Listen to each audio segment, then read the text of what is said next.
Praise the Lord. இந்த பிப்ரவரி மாதத்தில் 9ஆம் தேதி ஆகிய இந்த திங்கட்கிழமையின் காலை வேளையில் தேவ சமூகத்தில் வந்திருக்கிற ஒவ்வொருவரையும் கர்த்தர் தாமே ஆசீர்வதிப்பாராக. இந்த நாளிலும் நம்ம தியானிக்கிற கர்த்தருடைய வார்த்தை நம்முடைய பரிசுத்த வேதாகமத்தில் சங்கீதங்களின் புஸ்தகத்தில் 25வது சங்கீதம் 14-15 வசனங்கள். Psalm 25 verses 14 and 15. கர்த்தருடைய இரகசியம் அவருக்கு பயந்தவர்களிடத்தில் இருக்கிறது, அவர்களுக்கு தம்முடைய உடன்படிக்கையை தெரியப்படுத்துவார். என் கண்கள் எப்போதும் கர்த்தரை நோக்கி கொண்டு இருக்கிறது, அவரே என் கால்களை வலைக்கு நீங்களாக்கி விடுவார். அல்லேலூயா. கர்த்தருடைய அருமையான இந்த வார்த்தைக்காக இந்த காலை வேளையில நம்ம தேவனை ஸ்தோத்திரிக்கலாமா? கர்த்தருடைய இரகசியம் அவருக்கு பயந்தவர்களிடத்தில் இருக்கிறது. நம்ம கர்த்தருக்கு பயப்படும் போது ஆண்டவருடைய ரகசியம் நம்முடைய வீட்டில் நம்மளுடைய வாழ்க்கையிலே காணப்படுகிறது. யோபு பக்தன் கூட இதே மாதிரி ஒரு வசனத்தை அவர் சொல்லியிருக்கிறார். கர்த்தருடைய ரகசிய செயல் என் கூடாரத்தின் மேல் இருக்கிறது. அப்போ ரகசியம்னா என்ன? யாருக்கும் தெரியாத ஒன்று, அப்படிதானே? சில காரியத்தை நம்ம ரகசியமாக வைக்கணும் அப்படின்னு நம்ம நினைக்கிறோம். பப்ளிக்காக உள்ள காரியம் எல்லாருக்கும் தெரியணும் அப்படின்னு நினைக்கிறது. ப்ரைவேட்டா சீக்ரெட் அப்படின்னா யாருக்கும் தெரிய வேண்டாம்னு நினைக்கிறோம். அப்போது ஆண்டவருடைய பிள்ளைகள், ஆண்டவருக்கு பயந்த பிள்ளைங்களுடைய வாழ்க்கையில் கர்த்தருடைய ரகசியம் காணப்படுது. ஆண்டவர் ரகசியமாய் அநேக காரியங்களை செய்கிறார். சில நேரங்களில் நமக்கு எப்படி தான் இந்த உதவி வரும், எப்படி நம்ம இந்த சூழ்நிலையை நம்ம மேற்கொள்வோம் அப்படின்னு நினைக்கிறோம்.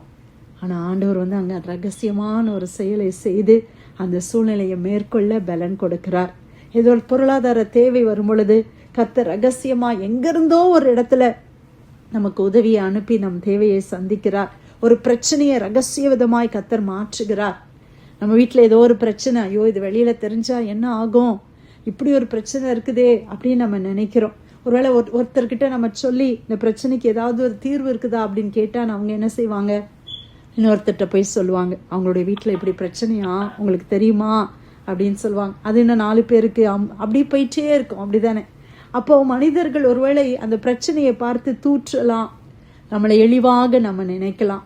ஆனால் கர்த்தரிடத்துல நம்ம சொல்லும் பொழுது, ஆண்டவருடைய பாதத்துல போய், ஆண்டவரே இப்படி ஒரு பிரச்சனை இருக்குதப்பா, என்ன செய்யறதுன்னு தெரியலையே, ஆண்டவர்கிட்ட சொல்லும்போது கர்த்தருடைய ரகசியம், ஆண்டவர் ரகசியமாக அந்த பிரச்சனையை கர்த்தர் முடித்து கொடுப்பார். ஹல்லேலூயா. இது எத்தனை பேருடைய வாழ்க்கையில நம்ம ருசித்திருக்கிறோம்? நம்மள அநேகர் நம்ம செய்திருக்கிறோம். யார்ட்டையும் சொல்லாம ஆண்டவர்கிட்ட மாத்திரம் சொல்லி வெற்றி கொண்ட எத்தனை சூழ்நிலைகள் நம்முடைய வாழ்க்கையில உண்டு. ஒருவேளை அதை மற்றவங்க கிட்ட சொல்லியிருந்தா இன்னைக்கு நம்மளெல்லாம் ஜனங்கள் எப்படியோ பார்த்துருப்பாங்க.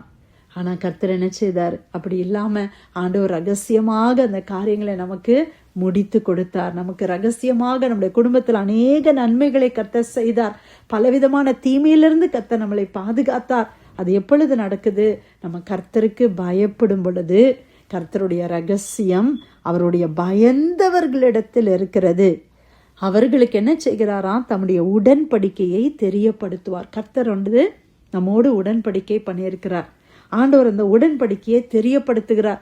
இன்னைக்கு நம்முடைய பெற்றோர்கள் கர்த்தருக்கு பயந்து ஆண்டவருக்கு உண்மையா அவங்களுக்கு இருக்கிறதான அந்த கொஞ்சத்திலையும் அவங்க உண்மையா இருந்தது நிமித்தம் ஆண்டவர் என்ன செய்தாங்க? அவங்களோடு ஒரு உடன்படிக்கை பண்ணி அந்த உடன்படிக்கை நிமித்தமாக இன்னைக்கு நமக்கு கிருபையை கொடுத்து வருகிறார். எத்தனை பேர் நம்ம சொல்ல முடியும் இது ரொம்ப உண்மைன்னு சொல்லி?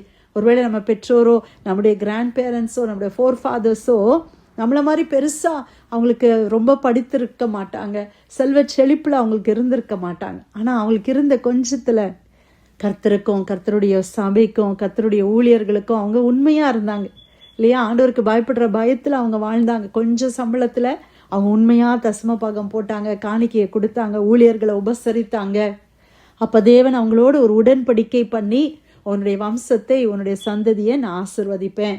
ஏன்னா வசனம் என்ன சொல்லுது? நீதிமான் கர்த்தருக்கு முன்னால நம்ம நீதிமானா இருக்கும்போது அவன் பிள்ளைகள் அப்பத்துக்கு இறந்து தெரிகிறது இல்லை. வசனம் ஞாபகம் இருக்கு இல்லையா? அப்ப ஆண்டவர் அந்த கற்பனையின்படி, அந்த உடன்படிக்கையின்படி நம்மளை ஆசிர்வதிக்கிறார். அப்ப இன்னைக்கு நான் உண்மையா இருக்கும்போது, நம்ம கர்த்தருக்கு உண்மையா நம்ம ஜீவிக்கும் போது, நம்முடைய இருதயத்துல ஆண்டவருக்கு பிரியமில்லாத எந்த காரியமும் இல்லாம, யார் மேலேயும் மனக்கசப்பு எதுவுமே இல்லாம நம்ம தேவனுக்கு உண்மையா நம்ம வாழ்க்கையை நடத்தும் போது கர்த்தர் நம்மோடு ஒரு உடன்படிக்கை பண்ணுகிறார். ஹல்லேலூயா. அது நிமித்தம் நம்ம பிள்ளைகளுக்கு கிருபை கிடைக்கிறது. இதை நான் எப்படி சொல்ல முடியும்? தாவீது, இந்த சங்கீதத்தை எழுதின தாவீது வாழ்க்கையில இது நடந்துச்சு. தாவீதோடு ஆண்டவர் என்ன செய்தார்? உடன்படிக்கை பண்ணாரு. தாவீது என்ன சொல்றாரு? ஆண்டவரே, நான் இவ்வளோ நல்ல மாளிகையில வாழ்றேனே ஆண்டவரே, ஆனா உங்க உடன்படிக்கை பெட்டி தரையில இருக்குதே, அது எப்படி நான் ஒரு ஆலயத்தை கட்டணும் அப்படின்னு அவருக்கு அந்த இருதயம் துடிக்குது. ஏன்னா அவர் ஆண்டவருக்காக ஏதாவது செய்யணுன்றது அவருடைய மனசுல இருந்துகிட்டே இருக்குது. என்னை ஆண்டவர் எப்படியெல்லாம் பாதுகாத்தாங்களே, ஆண்டவருக்கு நான் ஒன்றும் செய்யாமல் இருக்கிறேனே, இன்னைக்கு என்னை ராஜாவா கர்த்தர் வச்சிருக்கிறாரு. ஒரு நாள் நான் அந்த வயல்வெளியில ஆடுகளுக்கு பின்னால இருந்தவன், இந்த மாளிகையில, இந்த ராஜ மாளிகையில ஆண்டவர் வச்சிருக்கிறார். ஆண்டவருக்காக ஒரு ஆலயத்தை கட்டணும். அப்போ ஆண்டவர் சொன்னாரு, நீ கெட்ட வேண்டாம், உன் குமாரன் கெட்டுவான். ஆனா அந்த இடத்துல ஆண்டவர் உடன்படிக்கை பண்றார். உன்னுடைய குடும்பத்துல, ராஜ்யத்துல இருந்து யாரும் கீழே போக மாட்டாங்க, எல்லாருக்கும் இந்த த்ரோனை நான் கொடுப்பேன். ஆண்டவர் உடன்படிக்கை பண்ணார் பிரியமானவர்களை. ஆனா அவருக்கு பிறந்த பிள்ளைங்க அப்படி உண்மையா இல்லை. தகப்பனை போல ஆண்டவருக்கு பிரியமான காரியங்களை அவங்க செய்யல. ஆனாலும் பாத்தீங்கன்னா ஒவ்வொரு நேரமும் அவங்க விழுந்து போகும்போது, சாலமோன் மட்டும் இல்ல, அதுக்கு பிறகு வர சந்ததி முழுவதுமே நீங்க பாத்தீங்கன்னா அந்த யூதா கோத்திரம், அந்த யூதா அந்த ஃபுல்லாவே தாவீதினுடைய குடும்பத்தினர்கள் வந்தவர்கள் தானே. அவர்களிடத்துல ஆண்டவர் சொல்றாரு, என் தாசனாகிய தாவீது நிமித்தம் நான் உனக்கு இறங்கினேன். அந்த உடன்படிக்கையை கர்த்தர் நமக்கு அவர் பொறுப்பாக இருந்து அதை நமக்கு தெரியப்படுத்தி அதை அவர் உண்மையுள்ளவராய் இருக்கிறார். என் கண்கள் எப்போதும் கர்த்தரை நோக்கி கொண்டிருக்கிறது. நம்ம கண்களை யாரை நோக்கி கொண்டு இருக்கணும்? கர்த்தரை நம்முடைய கண்கள் நோக்கி கொண்டிருக்கும் போது இன்னொரு காரியம் என்ன நடக்குது? அவரே என் கால்களை வலைக்கு நீங்களாக்கி விடுவார். வலைனா என்னது? ஏதோ ஒரு ட்ராப், வலை. இன்னைக்கு ஒரு வேடன் என்ன செய்கிறான்? வலையை விரிக்கிறான். அந்த பறவைகள் எப்படியாவது அதுல சிக்கி கொள்ளணும்னு சொல்லி வலையை விரிக்கிறாங்க, அப்படிதானே? ஒரு அனிமலை பிடிக்கிறதுக்கு வலையை விரிக்கிறோம். ஒரு எலி இருக்குது, அந்த எலியை பிடிக்கிறதுக்கு எலி பொறி வைக்கிறாங்க. அதுல என்ன பண்ணுவாங்க? அதுல சீஸு, அந்த எலிக்கு தேவையானதெல்லாம் வச்சு அது எப்படியாவது அது கிட்ட வரும்போது அதுல போய் சிக்கி கொள்ளும் போது அதை அப்படியே மாட்டிக்குது. அதுக்கப்புறமா அது மரித்து போகுது. இன்னைக்கு நிறைய பிசாசு வலையை விதைத்து வைத்திருக்கிறான். அந்த வலைகளில நம்முடைய கால்கள் சிக்கிக்கொள்ளாதபடி ஆண்டவர் என்ன செய்வாராம்? நீங்களாக்கி விடுவாராம். இங்க நீங்களாக்கி விடுவாருன்னு இருக்கு. இங்கிலீஷ்ல God will pluck my feet out of the nets. அதோட நான் சிக்கி கொண்டாலும், அந்த வலையில நான் என் முட்டாள்தனமான காரியத்தை செய்து நான் சிக்கி கொண்டாலும் ஆண்டவர் என்ன செய்வாங்க? என்னை அந்த வலையிலிருந்து நீங்களாக்கி அவர் விடுவார். ஒருவேளை நம்ம புத்தீனமான காரியங்களை செய்து ஏதோ ஒரு ட்ராப்ல போய் சிக்கிக்கிட்டு இருந்தாலும், ஐயோ நான் இப்படி போய் சிக்கிக்கிட்டேனே, இவ்வளோ முட்டாள்தனமா நான் பண்ணிட்டேனே, நான் இதுலேருந்து எப்படி விடுதலை ஆக முடியும் அப்படின்னு நம்ம நினைக்கலாம். இல்லை, நம்ம பிள்ளைகள் அப்படியான சூழ்நிலையில கடந்து போகலாம். ஆனால் ஆண்டவர் சொல்றாரு, நீ கர்த்தருக்கு பயப்படுகிற பயம், கர்த்தரை எப்போதும் உன் கண்களுக்கு முன்னால நீ கவனமாய் நீ நோக்கி கொண்டு இருப்பாயானால் நம்முடைய கால்களை வலைக்கு நீங்களாக்கி விடுவார். ஒரு ட்ராப்ல போய் நான் விழுந்துட்டேனே, நான் எப்படி இதுலேருந்து வெளியில வர முடியும்? நான் யார்கிட்ட போய் ஹெல்ப் பண்றதுக்கு கேட்பேன், யார்கிட்டையும் சொல்ல முடியாதே. அப்படி ஒரு சூழ்நிலையில நீங்க இருக்கிறீங்களா? ஒரு வலையில சிக்குண்ட ஒரு குருவியை போல, ஒரு பட்சியை போல காணப்படுறீங்களா? ஒரு கண்ணியில அகப்பட்ட ஒரு பட்சியை போல என்னை இதுல இருந்து யார் விடுவிக்க கூடும் என்று சொல்லி திகைத்து கலங்கி கொண்டு இருக்கிறீங்களா? கர்த்தருடைய வார்த்தை சொல்லுகிறது, ஆண்டவர் நம்முடைய கால்களை வலைக்கு நீங்களாக்கி விடுவார். கர்த்தர் நம்மளை விடுவிப்பார். இயேசுவை நோக்கி நம்ம கூப்பிடும்போது, இயேசுவே இந்த சூழ்நிலையிலேருந்து என்னை விடுவீங்கப்பா, எப்படியோ முட்டாள்தனமா இந்த ஒரு சூழ்நிலையில போய் சிக்கிக்கிட்டேன். ஒருவேளை பண பிரச்சனையா இருந்திருக்கலாம், இல்லை ஏதோ ஒரு டீலிங்ஸா இருக்கலாம், எதுலையோ போய் சிக்கி இருக்கிறீங்களா? கர்த்தரை நோக்கி நீங்க கூப்பிடுங்க. கர்த்தர் உங்களுடைய வலைக்கு நீங்களாக்கி அவர் விடுவிப்பார். ஹல்லேலூயா.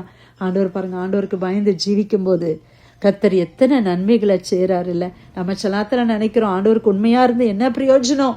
பிரியமானவர்களே, நீங்க ஆண்டவருக்கு உண்மையா இருக்கிறது உங்களுக்கு மட்டும் பிரயோஜனம் இல்ல, நம்ம சந்ததிக்கு அது பிரயோஜனம். எத்தனை ஆண்டுகள் நம்ம இருப்போமோ இல்லையோ, ஆனா நம்முடைய பிள்ளைகள், பேர பிள்ளைகள், அவர்கள் கடினமான பாதையில போகும்போதெல்லாம் உன்னுடைய தாத்தாவின் நிமித்தம், உன்னுடைய தகப்பன் நிமித்தம், அவனுடைய தாய் நிமித்தம் என்று சொல்லி கர்த்தர் அந்த உடன்படிக்கையை பார்த்து நம்ம பிள்ளைகளை விடுவிப்பார். ஹல்லேலூயா. இந்த நாளில் கர்த்தர் கொடுத்த நல்ல வார்த்தைக்காக ஆண்டவருக்கு நன்றி செலுத்தலாமா? சங்கீதம் 25, 14, 15 வசனங்கள். கர்த்தருடைய ரகசியம் அவருக்கு பயந்தவர்களிடத்தில் இருக்கிறது, அவர்களுக்கு தம்முடைய உடன்படிக்கையை தெரியப்படுத்துவார். என் கண்கள் எப்போதும் கர்த்தரை நோக்கி கொண்டு இருக்கிறது, அவரே என் கால்களை வளைக்கி நீங்களாக்கி விடுவார். கர்த்தர் கொடுத்த வார்த்தைக்காக நன்றி செலுத்தி பிரேயர் லைன்ல வந்திருக்கிற யாராவது நம்ம ஜெபிக்கலாமா?